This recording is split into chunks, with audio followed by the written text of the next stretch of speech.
All right, we're doing the recording, and let's go live on Facebook. So now this is where we redo your Miranda rights. Right. All right, just setting up your meeting for. I've never done this before, so this is going to be a great experiment. That's not the first time. That's reassuring. That's really very reassuring. Okay, looks like we are now live on Facebook, which is exciting. Question mark?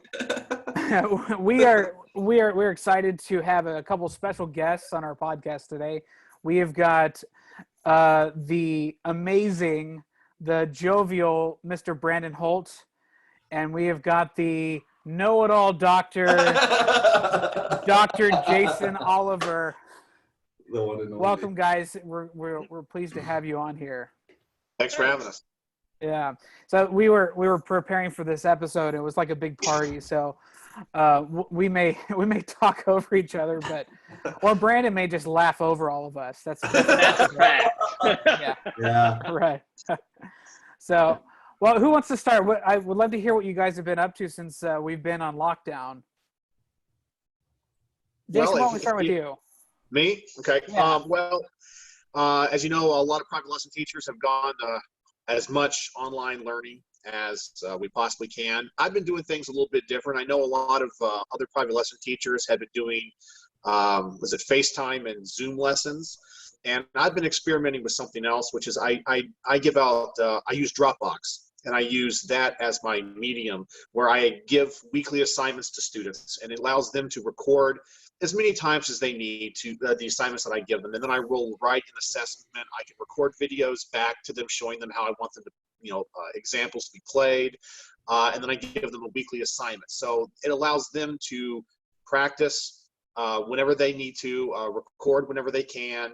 And I found it's a lot more work on my side. But I found it's been pretty effective during this lockdown. It's not the same as in-person lessons. I do have a few students that come to my house, and I do go to a few houses myself. And as time has gone on, I'm getting more people contacting me, telling me that they're ready to resume what we used to have. So my schedule is actually getting more and more full as time goes on. But I'm doing a Dropbox thing, which I don't know anybody else doing what I'm doing, but I've actually thought think it's been pretty effective. Well, I think it's effective on the front, just speaking out of personal experience, because I do the FaceTime thing and I do the Zoom meeting thing. Sometimes you have these people who call in who don't have great connections, and it just makes for like the most awkward 25 minutes of your life because they're playing something for you and they're like, did you hear that? They like freeze for 10 seconds and you're kind of just like, and then you freeze for 10 seconds. So I think on that front, the Dropbox idea would actually be better, but I'm in the same boat as you where people are starting to kind of, peek their heads out the window and go, okay, I think it's time. I think it's safe to go outside. So I've had more kids coming over as well. So very cool. Well, Brandon, what all have you been up to? Reinventing the wheel a little bit without having to reinvent the wheel. It's real interesting because we had an experience that we took. And Ben was with us in all this. We took a little over 200, I think it was 207 students and parents and staff to Disney World throughout this whole thing. And it happened at the very beginning of March, around March 7th, I think is when we left. Flew in on Saturday and had a great time going to that point. And then we were going to leave on Thursday of that next week. So it was kind of an extended stay, and it was those last 48 hours leading up to Thursday. That's when things got real interesting, and that's you started to hear NBA closing down, the NHL closed down, canceling seasons. Major League Baseball started to have conversations, and we were like, what's going on here? It's like this is a thing, and we knew about it going into it, and we were with administration, talking to administration and our travel agents and all of these other things, and monitoring it and talking to parents, going, all right, what do you guys feel? I mean, is this okay? We had certain things that we knew that we were going to set up beforehand, making sure that we're talking to kids about, proper taking care of, washing their hands, doing all of those things, having those conversations, which, by the way, We should all have known way ahead of time. Just pointing that out. Trombone players, that includes you, okay? It doesn't matter. I see little flute players like walking out of the bathroom, and I'm going, guys, no. Wash the digits. That's important. Sing happy birthday twice, 20 seconds. Yes, then you're done. But we felt comfortable going into it, that we're okay. And then those last 48 hours, it rocked the world. And this is really, what about Tuesday night, I think. Tuesday or Wednesday, somewhere around there is when things started to change. So then the focus was, we got to get home. Are we going to be able to get home? The way things are happening, our airport's going to close down. We have to get home, and we were doing this all by flights. Interestingly enough, one of our kind of travel agents was talking with him. They were advisors because he was along with his team, and his eyes were just glazed over those last 48 hours, just because of everything started to happen and everything started to change. Well, he said that there was a group coming from quite far away in the Midwest that was driving in a bus, and their superintendent called 2 hours away from Orlando. 2 hours away from Orlando, and they had to turn around and go right back. Oh my goodness!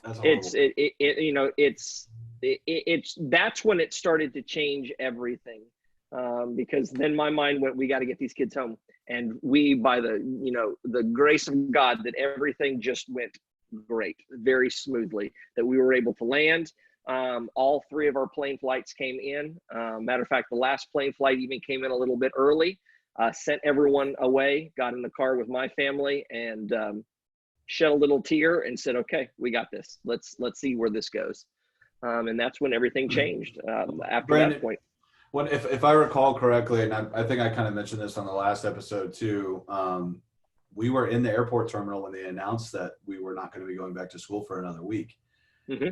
And there was that moment of celebration where all the kids started screaming. And I remember so in the airport terminal, there was a baseball coach who was, I guess he was on one side of the issue of the lockdown. And basically what he was discussing is like, I was listening to him talk to his friend, probably not something I should have been doing, but anyway, he was saying that he's like, dude, this is not going to be just a week. This is going to be into May. This is going to be into June. And I was going, come on, man. There's no way that this is going to be like that. We're going to, but I mean, it turns out that guy was right. But I specifically remember everybody kind of freaking out. The directors were looking at each other with that kind of like, what's going on look in our eyes. And it's crazy that moment, like you were saying, March 11th, March 12th, that happened. And now we're here almost 2 months later. Still haven't been back to school. What's so interesting about just this whole endeavor, and it's like any of those monumental occurrences that you experience throughout life, that when you have an event that occurs. I know where I was when let's go back to Oklahoma City. I was in Oklahoma City during the Murrah bombing. Oh, I know, and I can describe that exact moment. I remember looking over, because we were literally 5 miles away from that and could see the plume of smoke that was coming from downtown. I remember when that moment happened. I remember 9/11, when that moment happened. I can remember, all of these different events that are like major occurrences. I know when my child was born, I was there. I know that moment when I got married, all of those things. What's interesting about this is that there wasn't a one thing. It started to build up, and now we're not talking about one moment. We're talking about a group of time, or an allotment of time, and how things have changed and are continuing to change throughout. And I think that's kind of an interesting aspect of having the conversation, that this is a monumental event, but it's not a single event. It's a monumental events that are a result of, in this case, the COVID-19. I don't know about you guys, but I've taken, kind of to tack on to what Brandon was saying, I have my calendar right here, and this is the spot where I teach at, and I look at the calendar and I think, if I were in school, what would I be doing today? So like the week of UIL, I was thinking so much about the band directors and how much you guys had prepared. You know, I'd run, I think probably 8 or 9 sectionals for the trombones to prepare for that UIL music. And now, you know, obviously it's never for naught, but it's kind of like, well, it's just got to be a weird feeling for you guys having an entire year where you have this, basically, I mean, correct me if I'm wrong, but the post marching season all the way through April is how are we going to do at UIL? How are we going to prepare for UIL? Yes, we're doing player development on the individual level, but it's this 6-month long project. And then at month 5, it gets stripped away from you guys. So can you kind of talk about what that was like? Yeah, it's such an emotional experience. And I don't mean emotional this, I mean, and it can involve that, but the emotional aspect of, I mean, it's true. Yeah. But there's a lot of emotions that are going through this, because as what you said, we're looking through the calendar because as teachers, we are very calendar oriented because that's what we do, you know. And in the band world, in all of fine arts, we're very like controlled by that calendar to the point of negativity. And I'm going to get to that conversation in a bit. But we're going through that. We get back on that Thursday. We continue through that next week. We start online classes for us that next Wednesday. So we had kind of like a week and a half hiatus where I work. It was kind of a figuring out time, going what's going on, and then we're starting to look at the calendar and going, okay, that's where this was supposed to be. That's where this is supposed to be. We're supposed to be doing this at this point. And what kind of it came to my thought is that this is real sad because we worked up to this point, and they worked so hard, and I'm really excited about all the literature that we're doing and all of these different things, but we're not able to finish that project and put that up as what we are, you know, normally were. And it's like, okay, well, let's think about this in a different way. It's kind of freeing in a sense. Okay. And trying to find the positive in a real negative situation, to where we were able to take that calendar in which it's so ingrained in our soul. This is my 17th year to go through this process. So I know at this point we have to do this and this and this and this and this. But basically we took the calendar, ripped it up, threw it away, and then go, all right, now let's figure things out. How are we going to continue what we've been doing and salvage what we've been doing as much as we possibly can by doing other things, doing things that we're not able to teach necessarily because of the calendar. So what has teaching looked like for you since we've been on hiatus? I mean, we know what what Jason's looked like. I'm just curious what the band directing side has looked like. It's been interesting. Just trying to come up with different ways of doing things while still implementing or teaching the total musician. And we at Prosper High School came up with an acronym because it's education. Everything has to have an acronym, right? Right. But remember, and easy to kind of figure things out. And we started this really that full week that we had back, but it was the HBO concept. Clever, huh? At home box office, where home is. It's fun. But there's 3 parts to all the different assignments that we were kind of assigning. The first one was H, which stood for hearing or listening exercises. So there we would give exercises, like the very first exercise was Maslanka Symphony No. 4, about hope, about all of those things that was so poignant in that particular time, and it is right now.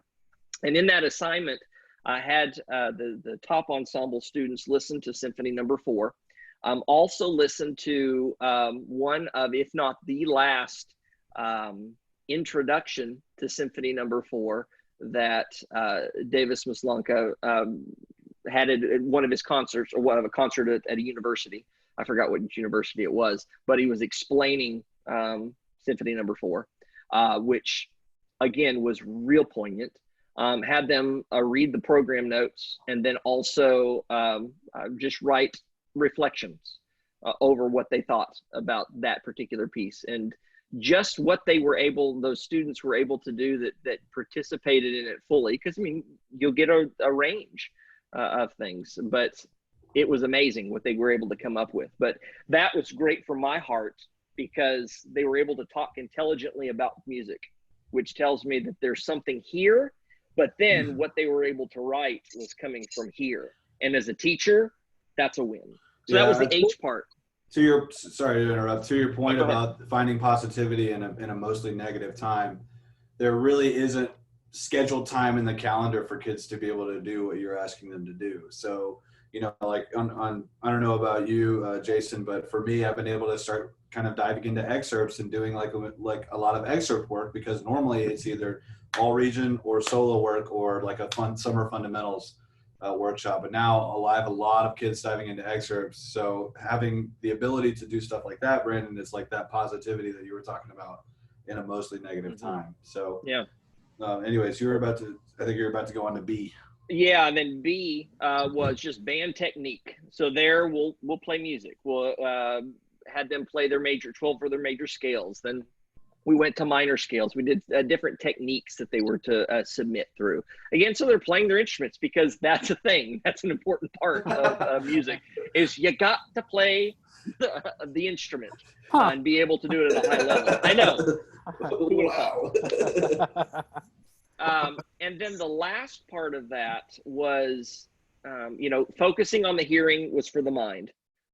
Focusing on the band technique was for the technique building and keeping this all set up. And then we tried to think of a different realm that we're addressing, the heart. And that was for offerings for others. The goal was, and it's a little bit cheesy, yes. But the offerings for others of what can we do musically? This was the idea. What can we do musically of what the craft that we've spent, some of these kids 7 years and beyond that can help others get through this, because it's a weird time. I mean, I'm not ashamed to say that I've gone through some depression times during this bit of going, what in the world is going on, of being uncontrolled. But that first assignment was to play something for somebody that you love, and just to let them know through your craft of music that you're thinking about them, and you want to give this little gift. And I'm gonna tell you, I might even get emotional right here, listening to some of those stories of what those kids gave. It brought me to my knees. And that's as a dad, that's as a teacher, that's as just a human being. It was touching, and just of what those kids were going through or perceived others were going through, and just to reach out to them was unbelievable. And that one assignment and that offerings to others, as cheesy as it is, offerings to others, that's what I've enjoyed most of watching of these videos, to see the heart of those kids, and it's through music what they've been able to offer. So those are kind of the things that we've been doing of kind of at Prosper, and then of course getting ready for next year through auditions and all that other fun stuff. Yeah, we talked about last week, just a few tips, and I'd mentioned, let's try to do something good, for someone else, or just find something good to do. And it's cool to hear that you're doing that as well, because it's kind of right in line, I think that's a great idea. I haven't even thought about that, but that's been, I think I've had a few, Michael's had a few videos, I've had a few videos that I've created, and the response that you get is kind of overwhelming, because it's like, I'm just going to put this little thing on the internet, and then you have former teachers, like people that, grandparents they haven't talked to in a while, family members that are extended, they're like, this brought so much joy to me in my heart. And it's like, oh, wow. There was a reason why we spent, years and decades learning our instruments, is because it actually, one of the primary reasons is to bring joy to other people's hearts. But I think we kind of lose that in the middle of all of the competitiveness of the Texas band world kind of way. So, And I think that point right there is something that I was reminded of more and more throughout this season and what we're currently in is, why are we doing this? Mhm. Is it for a trophy? Is For the it for Texas accolades? Tombstones? For the Texas Tombstones? It's like, congratulations. Look at me. I've got my Texas Tombstone. It took me a little while to figure out what you're talking about. Yeah. Yeah, the UIL trophy. That's like Tombstone. Those are the Texas Tombstones. Oh, Right. that's amazing. Oh, So for anyone who does, Jason. for anyone who doesn't know what we're talking about, because we do have some listeners that are non-band people, the UIL trophies, if you get a 1, they look like tombstones.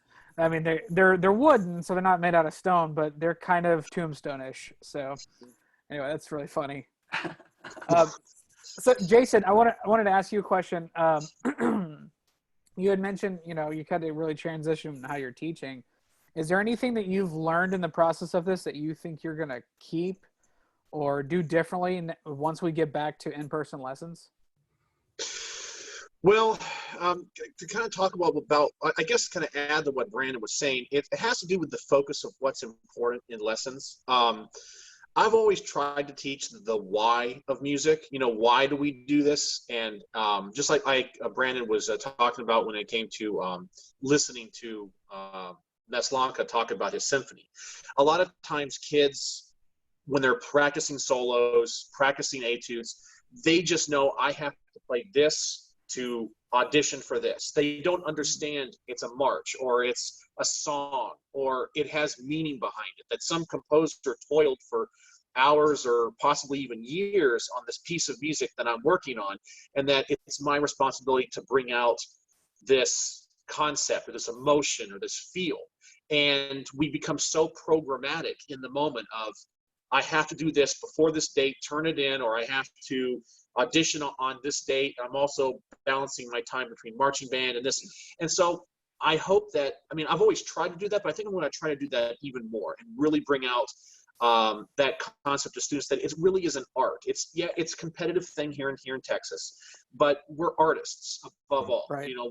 We're musicians, and I want that art to be the focus of lessons and the joy of music versus just teaching for awards or trophies or band placements, and that's not what's important. It's as a former band director I used to work for, Valerie Howe, said, we're not here to teach musicians, we're here to teach good human beings, or human beings how to be good people. And I definitely believe that, and I think that's what I've gotten from this whole event. I remember being in college hearing one of the music education teachers mention that she said something along the lines of that, we're not there to teach music necessarily, we're there to teach people. And I remember as a know-it-all college student thinking, what, we're there to teach high quality music, they need to know the Rite of Spring and Mahler and all this stuff. But I think you're right, and the more you do this, the more you realize that it's that's what music is about. It's about affecting the soul and the person. Yeah, but there's also a balancing act. Everything has to have a balance. And as I said, I'm going to kind of piggyback off of what Brandon said a minute ago about the event, that there's no one moment that created this, or that we can all remember, when we heard school was out or life was coming to an end, essentially, is that so much of our current society, we live in the moment. And my biggest concern, too, is I do try to do something that's scheduled and organized, because if I was kind of thinking about this, if we don't have any band activities over the summer and we start back the first day of school, if we can start back the first day of school, some of these kids will not have played in an organized ensemble or a band in over half of a year. And I think that because they live so much in the moment, so much work that we've put into the process is going to be lost, because they're going to be so far removed from what we do and what being a part of a band program is like. It's going to, I think it's going to affect us for years to come, because that little blip is, So I Daryl, try to add as much schedule and structure as I possibly can, even though we're talking about these grander schemes, because that's just how kids learn today and how we think as a society. We're in the moment versus thinking longer blocks of time. Yeah. Daryl Fife, my teacher in high school, taught me that if you take a week off of the trombone, it takes you a week to get back to where you were before that started. And he said that to me very, very early on. And I've preached that to my students the exact same way. I think Jason's point is huge. There is going to be, much like the economy, there's going to be a recovery period after all of this is over, where it may be 5 to 6 months before these kids even get back to where they were before spring break 2020.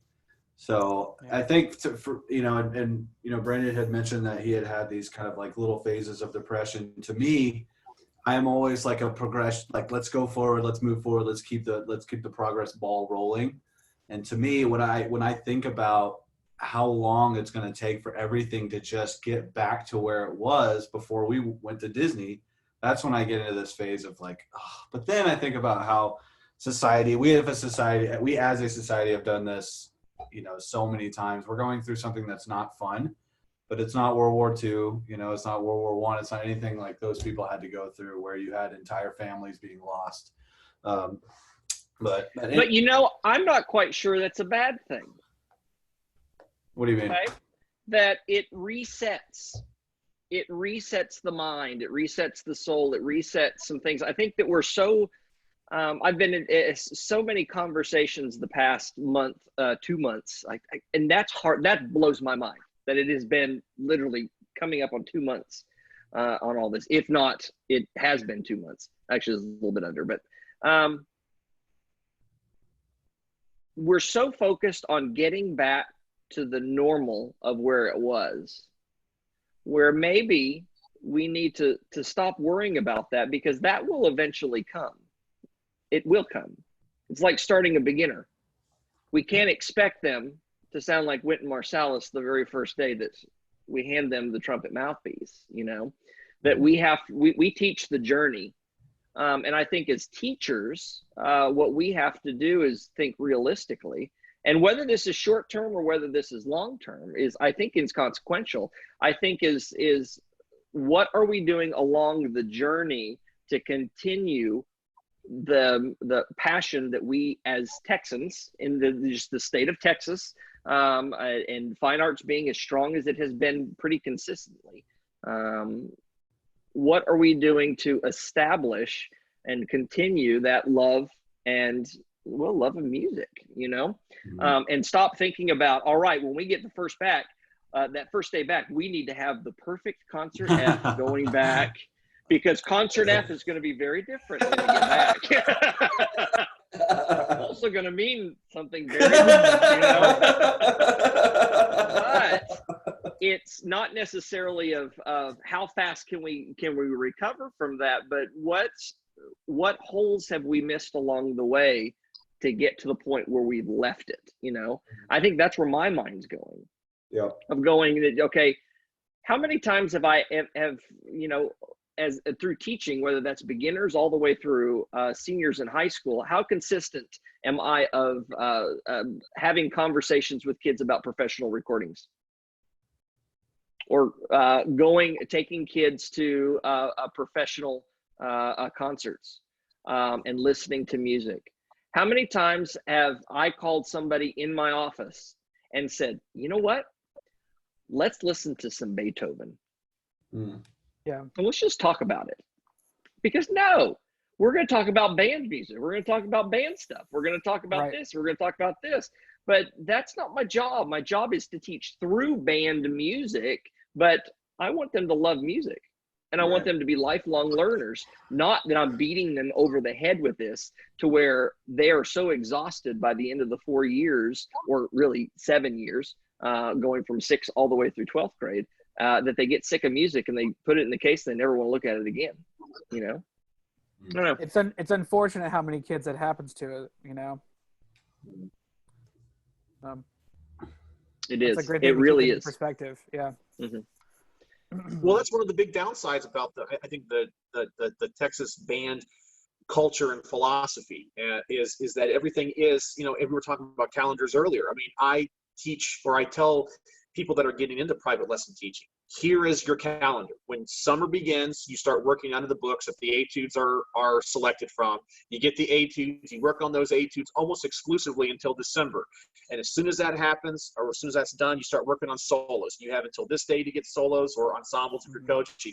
And then as soon as that's done, you get end-of-year band placement auditions, and that's all the kids are going to care about. And the cycle starts again. And you just keep doing it over and over again. And as soon as summertime, best of luck. All right. Yeah, exactly. But being able to talk about broader concepts or to introduce new things, as you said, recordings. There is something very positive that has come out of this. Yeah. But I've kind of alluded to a little bit of the calendar, and I'm not meaning to bash that, because the calendar is there for a reason. There are reasons behind that. But I think as teachers, what we all have to realize is that calendar, yes, you do have to have structure. I mean, that's what we teach. That's what we do. That's what our lives are based around, being fine arts teachers. But we can't allow the calendar to allow us to lose focus of what we should be teaching and what we should be doing.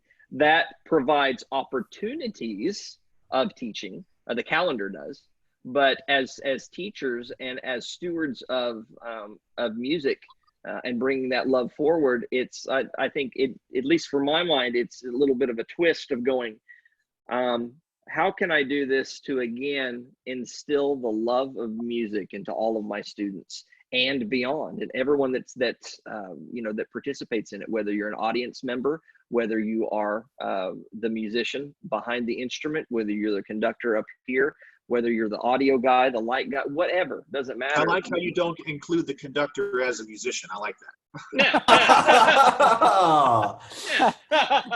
No, the conductor buys the dinner afterwards. That's what goes on there. That was funny. Yeah. Well,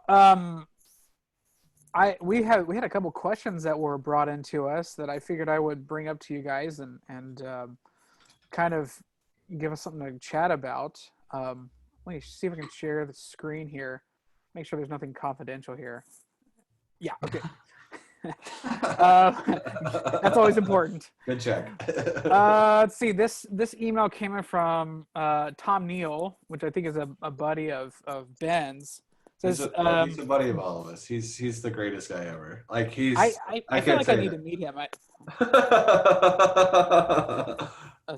All right. It says, "Good evening, gentlemen. When I was teaching lessons, I noticed that gamification, it's a great word, really motivated both the best and worst players. In every lesson, I would measure my students on one of many different criteria: high range, low range, articulation, speed, sight reading ability, etc. Results were anonymous but public for all my students to see where they were compared to others in their group. The best players wanted to be the very best in all areas, and the worst players wanted to stop being the worst. It also helped add some competition to students in smaller schools when they saw how they compared to the best players at large schools. I noticed a significant change when I implemented this, although I left teaching before getting to see the long-term results. Anecdotally, I found that one of the last beginners I taught, always at the top of the charts, actually made all-state, so that's pretty cool. It sounded like Michael has been doing some version of gamification by displaying practice hours publicly. We talked about that last week. I'm curious, do you find this effective for most of your students? I think one of the key things that made me a better player growing up was being motivated by friendly competition, but I'm curious if you see something similar across the majority of the kids you teach. And it says, I'm sure Ben has read 7 or 8 books on the importance of grit and the power of intrinsic motivation over extrinsic. So I'm sure he's got it All right. as well. We'll start with Goodnight Moon, okay? That's the stupidest book I've ever read in my life, by the way. I remember when my daughter was born, that was one of the very first books that was given to us to read, and I read that the first, and I went, what in the world? I'm not sure I know what this book is. Oh, it's horrible. I got one for you. I'll send it to you. Okay. Sorry, so didn't mean to derail us right off the jump. First off, Tom, great professional headshot. Love it. It looks great. I am pro friendly competition. It is how I've motivated all of my students for a long time. And I think what it does, and to Tom's point, is it takes those kids who without competition would be kind of on the lower 20%, so to speak, regarding the island theory. And it pushes them kind of it pushes them more or less into like the middle pack. Like I feel like the kids who are always up at the top will always be up at the top, but those kids down in the middle get pushed up into like the upper middle to lower top. So that's my 2 cents on the idea of competition. But I'd like to hear Jason. Well, I've actually experienced this from the other side. Not that I supported it. I used to teach in a district that they got rid of all band chairs and placements, even within the band. The philosophy of the director was that the competition discouraged some players if they were not naturally gifted, and they would drop out of band. And so they got rid. Nobody was first chair, nobody was last chair. You just got placed in a band, and they just moved parts around. And during my time in this district, I saw the numbers decrease very, very fast. And I think a lot of it had to do, I would see like 17 beginners start in a class. And by the end of the year, about 5 or 6 may go on to 7th grade. And I kind of discovered that the kids got bored with band because they had no motivation. Not saying that, I'm not a big fan of fierce competition where it's everything and you just teach to the top. I don't believe in that either. But kids naturally, if you look at our sports culture, people want to compete. They want to compare themselves to others. And if you do that in a healthy way, where it's encouraging to everybody, you teach, I guess I'll call it sportsman, good sportsmanlike behavior, that you try hard, you congratulate others, you always have a positive attitude. It just, as you were saying, a rising tide raises all boats, and it just keeps everyone interested and makes them want to be part of a team. You feel like as a beginner, okay, I'm working towards something. I see what potentially in 7 years I could be doing, versus just, well, we're all equal here. And, trust me, the kids are keeping score in band class. If you have they go, oh, I know Timmy's the best. He has the best sound. He can tongue the fastest. He can do those lip slurs that I can't do. But so I've kind of seen it from the other side. And I'm a big fan of I don't know if I'd call it gamification, but definitely positive and constructive, friendly competition. Yeah. Yeah.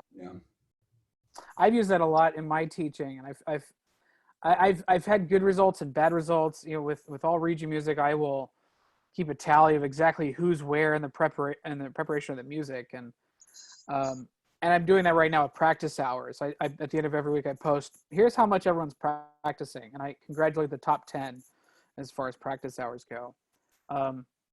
I have noticed that I feel like I have to play to both places, because there are some people that just, if they're not at the top, or if they're really far from being at the top, they can get demotivated and then just not try.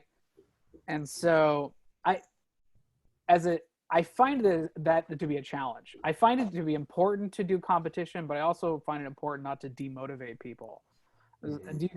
Brandon, do you have any? You have the widest reach of students. Do you have any tips for that? Yeah, I'll say that I learned in my first year of teaching that everyone likes a sticker. Everyone loves a sticker. And I say that in jest. So true. But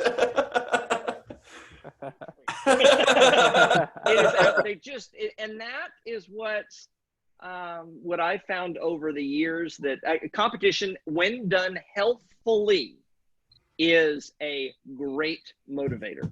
It can also be a destroyer if not properly monitored and done right. If the focus is always celebrating that of first chair, you're doing it wrong. My opinion, okay, may not be popular opinion, is wrong.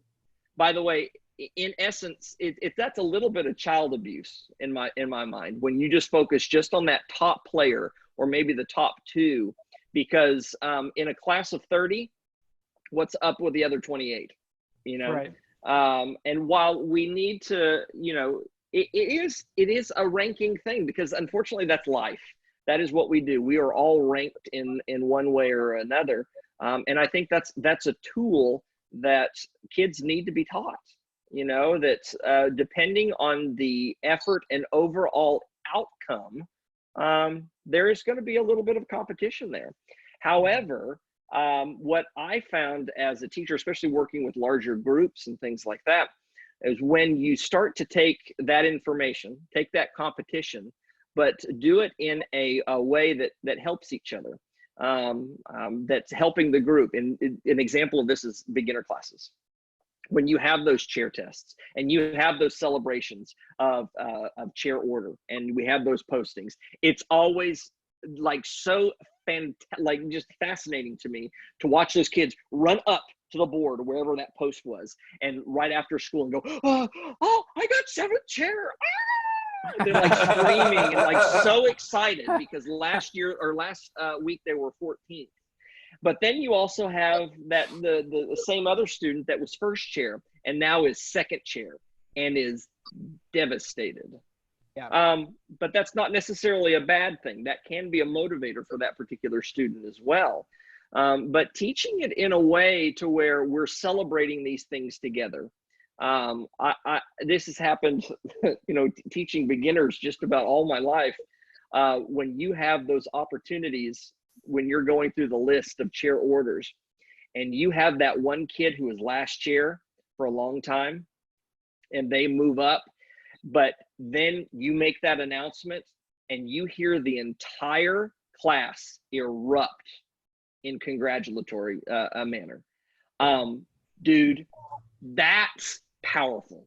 That's the competition that I want as a teacher, that yes, we're competitive with each other, but we need to be competitive with ourselves, and we need to celebrate all of those small victories that we have, because we all have those victories. It's not necessarily always about those that have the best tone and best technique. It's about, where were you last week? Now you're here. Well, we're going to celebrate that. Hey, Brandon. And we're going to be this. Hey, Brandon, do you remember a young trumpet player named Michael Nobles? Why, yes, I do remember. Last chair trumpet player in the last band, and he saw that he could rise above, and he did exactly what you said. And he wasn't 1st chair. He never even made it into Jeremy Earnhardt's ensemble. I think he was top of the 2nd band whenever he left. But I tell you what, the second that he noticed that he could be better and that he could move up in the ranks, his shoulders got taller, his neck got longer, and he basically dedicates all of the success that he's had post high school because he was in a band program that was competitive. Yep. So, yep. And you got to experience that. You have to see that. And then you have to have a little bit of buy-in. And how do you have the buy-in? You get that one little bit of taste of victory, whatever that is. It could be a candy bar. It could be a sticker. It could be an attaboy. It could be an entire band erupting because you finally were able to play that concert F in the way that you're supposed to do it, or at least was, you know, we're told. I remember when I first, when I was first teaching, and I started teaching at the high school, which was, I guess, my 3rd year of teaching overall. There was this student that was a trombone player, and he started 4th band. There were 4 bands there. And the next year, he went to, no, it was 2nd band. He jumped to 2nd band from 4th band. And then this last year, he was in the top ensemble. And by the very end, he was a trombone player in the GDYO, all-state trombone player, and walked across that stage. And dude, I gave him the biggest high five and said, that is success right there. That's so cool. Yeah. I mean, when you're going from the bottom band, whatever that is, just going in as a 10th grader, because we were 10, 11, 12 high school at that time. But going in the bottom band and then finishing the top of the state of Texas, dude, that is what you celebrate. And why was that? Because he had some intrinsic and extrinsic motivation throughout, and had the support system by his teachers and by peers, and being in a super competitive trombone section, that he kind of stood up a little bit taller and went, I know what I need to fix now, because he was able to hear, because in a successful program, you're around that and you go, I want that. Okay. Yeah. Those are the things that you should celebrate. And I think those for the gamification, by the way, I love made up words. My other favorite made up word is facilimanipulate. And it works perfectly. It's what we as teachers do all the time. Right. It's facilimanipulate. But that gamification, I think that is a helpful way of showing kids what you can do, and then allow that to challenge themselves to go through to make themselves better. Cool. Well, we've got one other question that came into us. This is in response to actually something, and Ben doesn't know that we got this one, so this is a total surprise to everyone. This is in response to something we mentioned last week when I was talking about, I had a student who, we were talking about practice hours and putting the time and all that, and I had a student who did 10 minutes a day for a week, and I said, dude, that's not going to cut it. And I kind of got on his case because I said it's an insignificant amount of time. So that's the backstory for this. This email comes from a lady that I work with at Covenant named Jill Smith. And Jill is an unbelievably accomplished pianist, and so is her husband. Her husband actually played at my wedding. So I have a lot of respect for them. So here's the email that we got from Jill, and it was actually, you have to ignore the subject line because it was in response to another thing we were talking about. But she said, okay, respectfully and humbly, I disagree with you and your trombone friend about the topic of practicing for 10 minutes. The older I get, the more I realize the importance of 10 minutes. My son has learned Chopin's Berceuse by doing about 10 minutes a day to learn one measure a day. That is crazy, and yet I've seen this in action. He's making way with a very difficult piece filled with trills and double thirds and chromatics. I can't believe it. I completely bought into the idea in my younger years that if I couldn't learn a half of a page or more during my practice time, then my practice was not great. I think kids need to know that there is power in 10 minutes. I think the world is made up of 10-minute tasks all the time and is grossly underestimated. I am of a new mindset. I believe in the power of 10 minutes. I feel that the student might be set free to know that in 10 minutes they could accomplish quite a bit. They feel a sense of accomplishment or a creative high or some intangible emotion knowing that they have done something amazing in 10 minutes. And then she said, so there. Which, Jill's great, so that's fits her personality. Right. So I don't want to comment on that because it was something I brought up. I want to get the opinion from you guys. What do you think? Will, can I start real fast? Yeah, go. Yeah. I'm gonna completely agree with her. Now, I don't think that 10 minutes all the time is the way to go, or to tell a student that that's all you have to do. Right. However, I use this story in lessons all the time. When I was in high school in Orlando, Florida, we had like a jazz, we had this all-county jazz camp at our school, and the bass trombonist that was part of the faculty ensemble, his name was Joe Parati, and he's the bass trombonist for the Harry Connick Jr. Band. He was located in Orlando at the time, and he was working with our trombone section, and I remember him talking about practice. And he's told us, he says, I can accomplish more in 10 minutes of practice than you all can in 4 hours. And the idea, or what he was talking about in the class, was that if you go into a practice session, you're motivated, you have a plan, you know what you need to do, you focus on it, and you do it, you will accomplish more than just spending 4 hours on the horn doing nothing, just playing the same measures over and over again, repeating it, not actually breaking it down. Because I have kids that practice for hours for lessons, and sometimes they accomplish absolutely nothing because because I mean, sure, they get really good at going between measure 1 and 3 and stopping. That's what they get good at, because they make the mistakes. They keep practicing the mistake. They don't break down the rhythm. They don't think, is that note in tune? Is that the right articulation? They just play it. So I kind of, of course, we're going back, I said that there's a balance between, 10 minutes a day or 2 hours a day. But if you are a focused practicer, and one thing I teach kids, and I tell them I have the world's worst business model. I teach students how to not need me. My goal is to teach them how to practice. So when they come across a difficult passage, they know how to break it down, how to fix it. And so I understand 10 minutes, you can accomplish a lot if it's a focused practice session and you know what you want to work on, and you can train the student to know how to break it down. Do I recommend 10 minutes? No. But sometimes between homework and football or whatever activity they got, they may only have 10 or 15 minutes. And if they can get 10 or 15 minutes a day of focused practice and they have a game plan, it's not optimal, but they can accomplish a lot.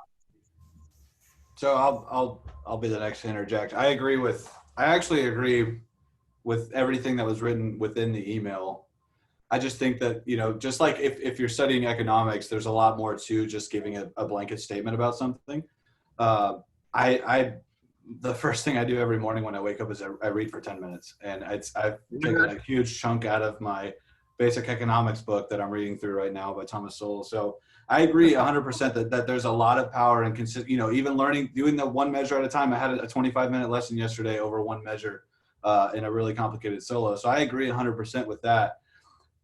I want to apply the concept of 10 minutes a day. This is a sixth grader who lost half their year and has no idea how to practice. And I think I was also, correct, I may be wrong about this, but I think I was also applying this to wanting to be the best or wanting to be near the top, so to speak. So, I think we've probably heard this many times. If you can just do 10 minutes a day, that is awesome. Do it. Perfect. You will maintain, you might progress a little bit, but there's also, it must be said that we're brass instruments, so it's a lot more muscular. Like you have to build chops. Like we've heard those terms before, building chops. Whereas I'm not saying that you don't have to build chops to do trills and stuff like that on piano, but you can kind of just ready, set, go on piano and do your warm up and stuff like that. But with trombone playing, by the time you get through 2 Remingtons and a lip slur, you're 7 minutes into your practice session. So I think I have to agree 100% and respectfully disagree. Just determining the context of what we're talking about. So, well, doesn't it also very impressive that your kid's learning Chopin, by the way. That's awesome. It's a talented family. I'm sorry? Ben, doesn't it also matter what you're practicing? Because, Yes. Another story. I'm sorry for all the stories. I was at the TCU Trombone Summit back in March, and one of the other guest artists that was there his name is Peter Steiner, and he is world. He's one of the great virtuosos of the world, and he had a Q&A session, and I got to ask a question, and the question I asked him was, for him having to prepare so much music and to travel so much and put on all these concerts and learn all this music, what does your practice session look like? So is that a good model for me? And he said that, he kind of laid it out. I can't remember exactly how many hours a day he practiced, like 3 or 4. But he said, like, the first 50% of his practice is just fundamentals and long tones. Like, it's just fundamentals, scales. It's just that the stuff that you just said, we wasted seven minutes. But he was doing that much time on the most basic of stuff, and then he would move on to like flexibility stuff. He said he would only spend about 15% of his practice time on learning music, because if I said wasted, I meant spent. I don't mean wasted. Please don't think that it's wasted. But I have a lot of students that look at fundamentals, and part of my philosophy is to get out of this idea that you warm up. You're not warming up. You're creating the fundamental building blocks that everything you'll ever play is built off of. If you can play every scale, every minor scale, you can play all of your, very complex lip slurs, and you can play long tones in all ranges with a beautiful tone. Well, playing the most difficult solo or etude that your band director is going to give you is just a combination of all those things that you just worked on. And so sometimes having students run through a piece for an hour doesn't get them any better, because fundamentally they're not getting any better. They're not better at lip slurs. They're not better at articulations. But sure, they can play this one piece and almost memorize it. but that doesn't mean they can apply what they've learned or practiced in that to other things. So I think having, as I said, going back, if you only have 30 minutes to practice, if you do a lot of, you spend most of your time on fundamentals, but if it's with the right mindset, you can accomplish a lot. You know, I think when we start to focus on the time, we've already lost. We've lost the kid and we've lost the session. We need to be focusing more on the outcome. Like, what do we want? What's the goal here? Now, can you get things done in 10 minutes? You can get a lot of stuff. I think, Ben, you were saying that, or someone mentioned a student practicing 4 hours. I can't tell you how many people that students that I've had before. Mr. Holt, I practiced last night for 6 hours. Why do you sound so bad? And their response is this. But I practiced 6 hours. That's not thank you for doing that. But if you practice 6 hours wrong, it's going to still be wrong. You know, I think we need to go back is during those 10 minutes or during that time period, what is the outcome that you're looking for? Because I think what you're going to find is when you focus on the outcome more on the time will come. That will naturally just start to go. I mean, us being musicians, I know that we've all experienced those sessions that we go to sit down and say, okay, I'm planning on practicing, so I have this 20 minutes of this right here. And then we get so focused on our, and we get in that groove and we're going and we're playing and we're doing our thing. And pretty soon that 20 minutes just turned into 3 hours and it went like a fart in the wind like that. And you went, this is great. Like I had a great time. And it's like, whoop, it was gone. But then we've also been in those instances to where it's like a fart in a dead room. That boy lingers. You know, and you can't escape it. And it's been 15 minutes and you just want to dive. And you go, I'm just going to put up my instrument and never play it again because that was horrible. Because I think it's about the focus. You know, is it the time that's more important or is it the focus? Well, of course it's the focus. Yeah. Can you get things done in 10 minutes? Sure, you can get a lot of things done in 10 minutes. But I think the focus needs to be, and what we need as teachers need to be focusing on is the outcome. Not that you need to be doing all in 30 minutes. No, it should not be a session of this. The stopwatch is on, ready, set, go. Okay, I have exactly this amount of time. Now, because of life and because how we're all set up, do we have to have time constraints? Sure we do, all right? And there's going to be times that we're able to practice 3 hours. There are also other times that we're only able to practice 10 minutes. But that focus of what are we practicing on needs to be stressed more on the student, for the students, so they understand that concept. And I think us band directors are the worst at it. Yeah. By introducing those stupid things called practice records, where it just teaches kids and parents to lie. That's all it does. And the focus becomes that on the minutes. Now, it's a great way to track things and to say that we have paperwork on them. Oh, I see you've only practiced 40 minutes this week. Shame, shame. You know the standard is 180 in the entire, like, no. Yeah. We have students that practice 180 minutes, and it's horrible because they're not quite sure of the outcome of what they should be shooting for. They're so focused on the time. Well, I mean, if you put it in context, what's more motivating to an individual? Hey, I want you to accomplish this. You know, I want you to accomplish learning these 4 measures, or I want you practicing a set amount of time. What's going to inspire them to practice more? Mm-hmm. You know, I think Brandon probably made the best point out of all of us. I was looking up to see if there's a planet from Holst's The Planets that was the bringer of wisdom. Because I was going to replace it with Brandon. But there is Just no my Brandon. face like this. That's What funny. were those horrible the children's show that had the baby face that was on there? Teletubbies. Chucky? Teletubbies. Oh. Those are all. They might as well, because all of them are from Satan. I mean, I remember watching that with my kid, and I went, "You are never watching this ever. That's the creepiest thing ever." That's wonderful.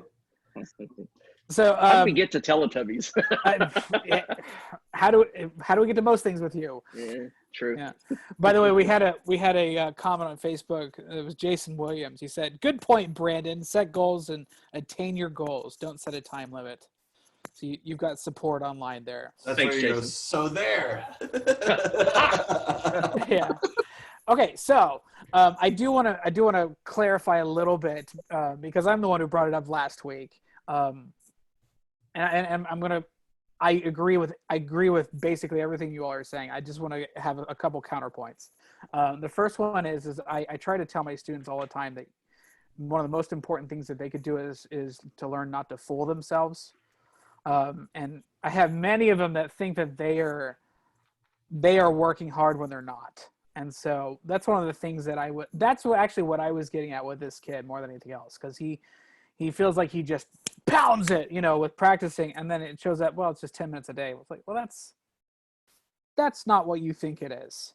But I back in a previous life, I was working in marketing, which most of you don't know that I did that.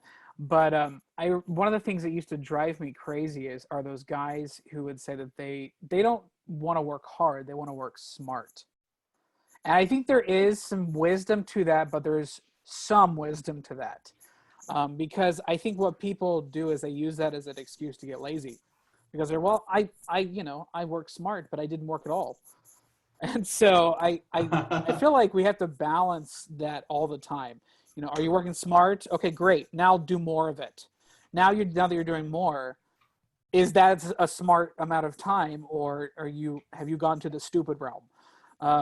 And so anyway, I'm reading a book, Multipliers by Liz Wiseman right now, and she talks about that there's two different types of leaders.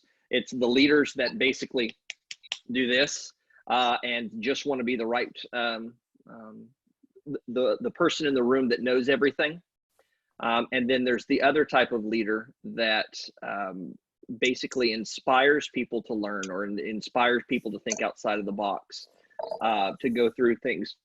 And that the idea of multipliers is that second type of leader is allowing other people. It's the whole adage of, do you give this person a fish or do you teach them to fish? What's going to be better? But I think that exact same thing, the point that you're talking about, Michael, is right on point. That we've got to teach those aspects. And is it time or is it content? It's both. It is both that we have to teach.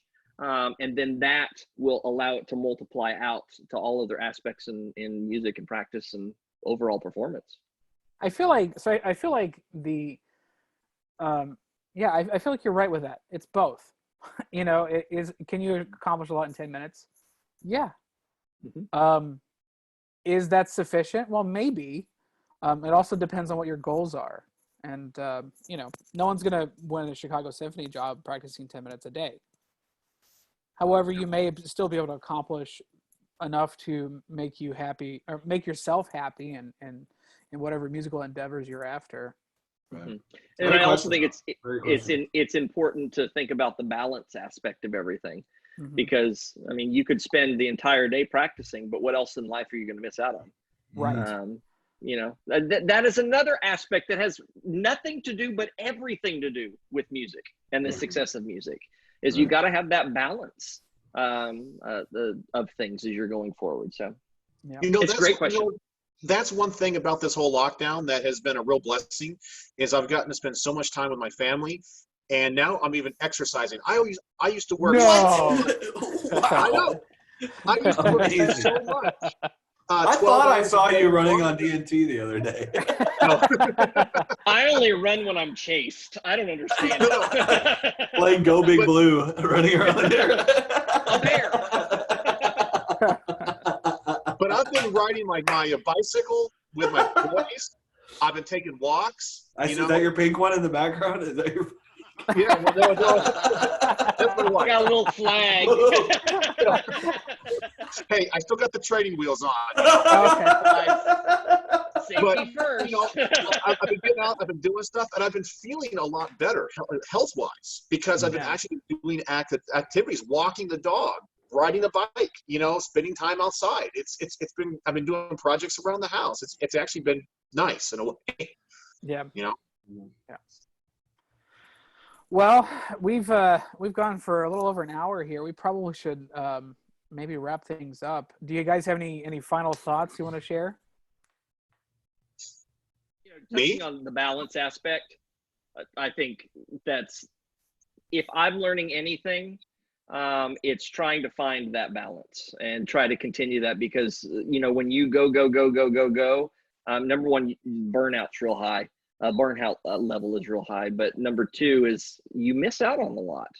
And that during these times that's of uncertainty, look for opportunities of and betterment of yourself, of what can you do in your life to make things better in whatever way, and absolutely spend some more time with your family, get a hobby, do something, and whether it's for 3 hours or 10 minutes, bring it for a full circle. It's inconsequential. It's do something that you love, and do something at a high quality a level, and learn those things. So I think going through this is just another reminder, going through the COVID stuff is just another reminder of to step back a little bit and to kind of look at how your life is, and find those small or large celebrations, and then celebrate the heck out of those when you have the opportunity. Great. For me, it's been doing things with purpose, whether it's teaching, understand what that purpose is. If you're practicing, practice with purpose. If you're, doing, as Brandon said, doing hobbies, things around the house, do it with purpose. Just don't exist.